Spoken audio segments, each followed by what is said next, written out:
Rowan, do you know? Oh, thank you. Do you know what's more important? Is it being a perfectionist or a potentialist? This is I Am Impact. Are you a perfectionist? Or are you a potentialist?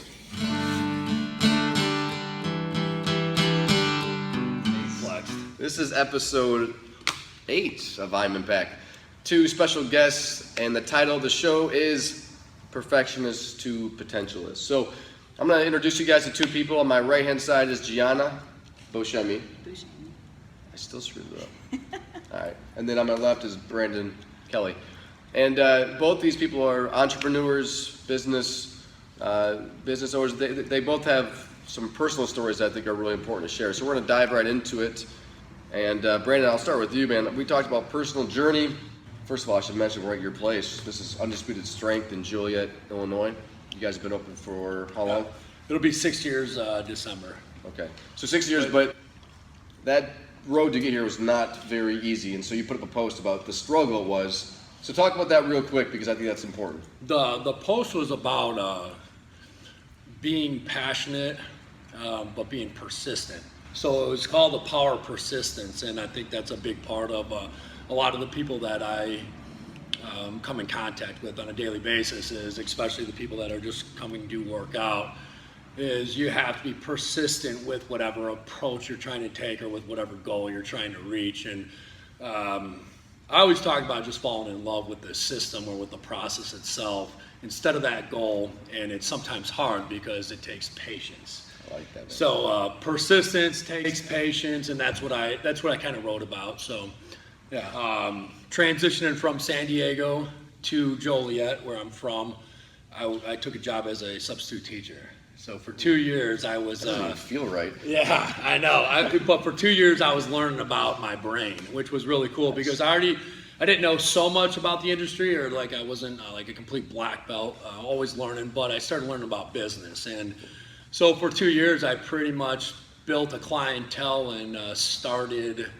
my attempts to open a business. So I learned how to do a business plan, or at least I thought I did. I read some books, and and then I was really hype and got a suit on, and it obviously didn't fit me well, and I went in there, and they just turned me down. It wasn't all, it's not as easy as it looks just to go in there, have a great idea, be super passionate about something, and then boom, get turned down. Yeah. But also, like, without that experience, I don't think you are where you are today. Absolutely. Everything in my life up to this point has directed me in some sort of shape or fashion into where I am right now. Yeah. Absolutely. That's huge. Gianna, if you don't mind, you got a story that's similar, but it's your version of it. So tell us a little bit about where you started, where you are today. Where I started. So I didn't really start anywhere. Are you still about to start? No, I'm saying I didn't play any sports, or I wasn't ever athletic. I never worked out a day in my life. I remember when this place was first starting to be built, and I was driving back and forth with a friend. I live right across the street, and it just said gym. So we would always make fun of it. I love that sign, yeah. We would always make fun of it and call it the Giant, because we had no idea what was going to happen in this tiny little. The gem is what she found out to be. Gem. I mean, either one. Exactly. You still have that sign up there, right? Absolutely. Just gym. Good. Absolutely. Stay original. Good. Okay. So I was in college, and I just kind of made a decision that I wanted to change. I was going into nursing school, and I was super unhealthy at the time. I was not misfit at all. So misfit, though, I think people need to know this is she started when the gym started, and going back and forth to and from college, summer breaks. I think there was like 2 summers, right? And every time coming back, more and more of an advocate of this place, of how much it's changing not only herself but other people, because she was training other people in college and helping them out with their fitness and nutrition. And then she started helping me out, and then I needed to share it once we were able to, and then it kind of just stemmed where a lot of the members could go to her, and a lot of people that don't even go to the gym go to her from all over the Chicagoland area. Damn, so that's cool too. Then. Yeah. So are you a nurse? I am a nurse. Do you practice? I do. Damn, so you're doing both. So misfit, that's how people know you, right? Why are you misfit? So Misfit started just because I really wanted to help people. I found a way to make my life better. So I wanted to think about how I could help other people make their life better. And I like that. Yeah. so a lot of times people have absolutely no idea what they're doing with nutrition, what to eat, when to eat it, how much to eat of it. So kind of their coach, their guide through. How many people, because you probably get the same thing that I get, people say, oh, I know, I eat good, I'm eating healthy. Like, Right. What's the percent of people that actually are eating the right way?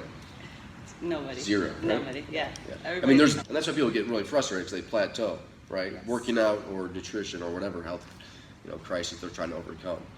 All right. What's more important, nutrition or working out?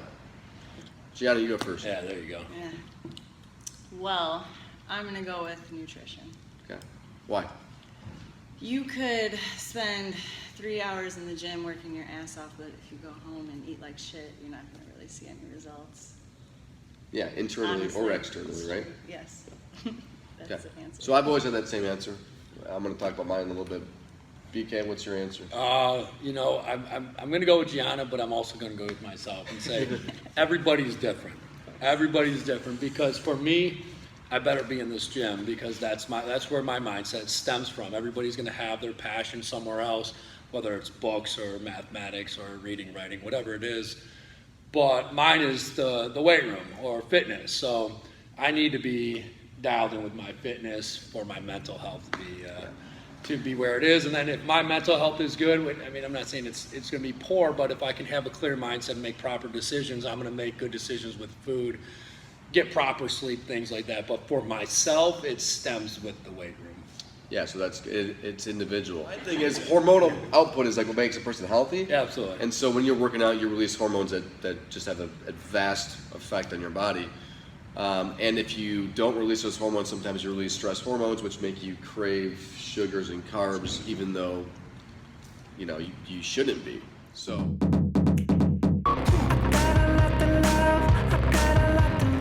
Yeah, I mean, I think it's the mindset. I think the first and foremost is understanding a proper mindset and learning about it and reading about it and learning about the brain in general, how it was designed and what it's made to do.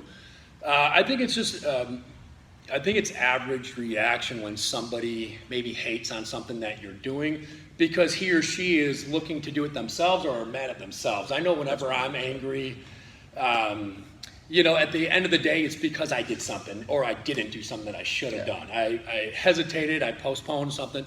So it's always, and I don't hate on that because then I would just be another hater. So what I do is I just try to guide people and say, hey, learn your mindset. I tell this to people that are very close in my life as well, is say just learn about the mind, learn about the body, the transition together, the spirit, how to live with it all together. I'm not a perfect person, nor do I want to be. My soul is, I'm a happy person at times. I'm scared at times. I'm nervous at times. I'm fearful, fearless, all that stuff at times. So it's the balance of it. But when you talk about like the burning desire, I have 9 coaches and employees that work for me.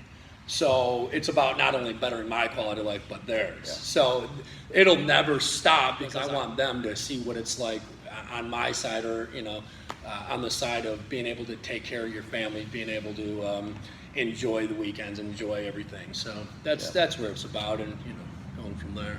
I like Good that little slogan that we say. It's progression before perfection, and that just means that you got to create momentum. You have to start somewhere. There has to be some sort of action to get to that perfection. And if you look at the definition of perfection, I mean, there is nothing that is out there that's going to be perfect. Like being perfect. That's the episode of the show. Being perfect always gets in your way of actually taking the next step forward. Yeah. But I want to thank both my guests, and you guys will be on again. So yeah, thanks. Hey, if you want to change your train of thought, you got to change the body. And whether it's just by puffing up a little bit and doing some nice deep breaths, whatever the case may be, that's the biggest part. I think if you could go for a walk, go for then a run, a jog, whatever it can be, you'll change the way you're thinking. So there's always a way out. Trust me on that one. Every time. You got it. All right. Thanks, guys. La la la la la.